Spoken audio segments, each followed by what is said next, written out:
Friends, आपका स्वागत है मेरे चैनल पर। इस वीडियो में मैं आपको जो हमारा कंप्यूटर ग्राफिक्स AKTU का सब्जेक्ट है इसके इंपॉर्टेंट क्वेश्चन बताने वाला हूँ यूनिट 3 के। तो देखने वाले हैं यूनिट 3 में हमारे कौन कौन से इंपॉर्टेंट क्वेश्चन आ सकते हैं, तो किस तरीके के क्वेश्चन इसके अंदर पूछे जाते हैं, सब के सब देखने वाले हैं। सब में पहला जो फर्स्ट जो हमारा क्वेश्चन है वो क्या है, what do you understand by projection. सब में ज्यादा इंपॉर्टेंट टॉपिक है, प्रोजेक्शन के बारे में पढ़ लेना, डिफरेंस पढ़ लेना, difference between parallel projection and perspective projection. ठीक है ना, इनके बीच में डिफरेंस ही पूछा जाता है ज्यादातर, पर इनकी आपको थ्योरी पढ़ लेनी है, क्योंकि ना पर्सपेक्टिव और पैरेलल प्रोजेक्शन जो भी है ना उसकी थ्योरी पढ़ लेनी है, क्योंकि ना सब में ज्यादा इंपॉर्टेंट टॉपिक है। 100% के साथ साथ मोस्ट इंपॉर्टेंट भी मान लीजिए, ये बहुत ज्यादा इंपॉर्टेंट रहेगा। इनके बीच में क्वेश्चन तो डायरेक्ट इस तरीके से ज्यादा चांसेस है पूछे जाएगा, पर अगर थ्योरी पूछ लेता है थोड़ा बहुत थ्योरी पढ़ी आपको पढ़ भी लेनी है पैरेलल प्रोजेक्शन और पर्सपेक्टिव प्रोजेक्शन के बारे में। ठीक है, बहुत ज्यादा इंपॉर्टेंट टॉपिक रहेगा, इससे इस तरीके से ही क्वेश्चन पूछा जाएगा, देख लेना। ठीक है, फिर हमारा सेकंड क्या है, व्हाट इज 3D ट्रांसफॉर्मेशन। तो ये देख लेना ट्रांसफॉर्मेशन किस तरीके की होती है।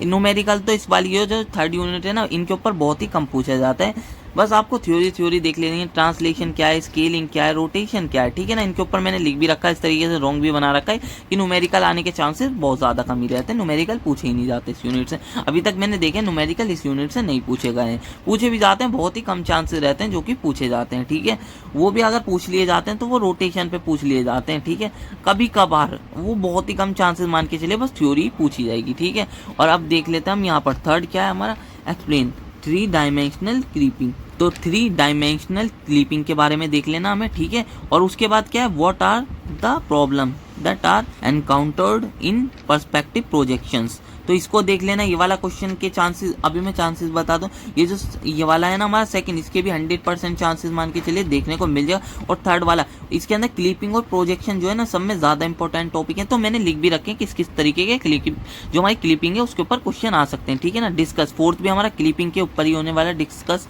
Various method in 3D clipping. तो इसके बारे में पढ़ लेना, explain their advantages and drawbacks. तो इस तरीके से पूछा जाएगा, वेरियस मेथड पूछेगा वो हमारे जो कि ना 3D क्लिपिंग के मेथड किस किस तरीके के हैं। तो मेथड पूछेगा, मेथड देख लेना कौन कौन से मेथड हैं इसके। ठीक है, और इसके एडवांटेजेस और ड्रॉबैक्स देख लेना क्लिपिंग, और जो हमारा प्रोजेक्शन का टॉपिक है ना वही सब में ज्यादा इंपॉर्टेंट टॉपिक है, इससे जो कि मैंने बता भी दी किस किस तरीके के क्वेश्चन पूछे जाएंगे। फिर फिफ्थ जो हमारा है वो क्या, 2 मार्क्स के लिए, 2 मार्क्स में देखना चाह रहे हैं, what do you mean by 3D geometry. तो इसको देख लेना, ये वाला क्वेश्चन पूछा जाएगा, ये बस आने के चांसेस किसमें 2 मार्क्स में ही है।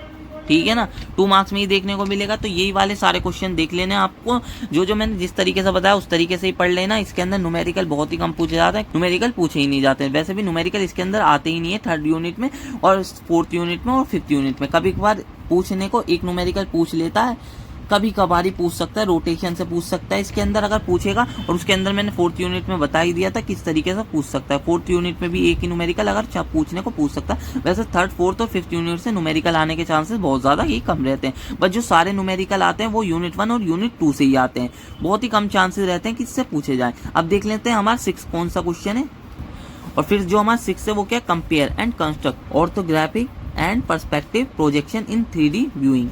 तो इसको देख लेना, बताऊं ना ये वाले के 80% मान के चलो चांसेस सब में ज्यादा कम रहेंगे, बस थोड़े से ही क्वेश्चन मैंने बताए, जो मैंने क्वेश्चन बताया उन्हें ही पढ़ लेना, उनमें से ही सारे क्वेश्चन आपको देखने को मिल जाएंगे। ठीक है, इनको देख लेना, ये वाला जो क्वेश्चन है थोड़े कम चांसेस रहेंगे। तो अगर आपको वीडियो अच्छी लगी हो तो वीडियो को लाइक और चैनल को सब्सक्राइब कर लीजिए। हम मिलते हैं इसी तरीके की नेक्स्ट वीडियो में।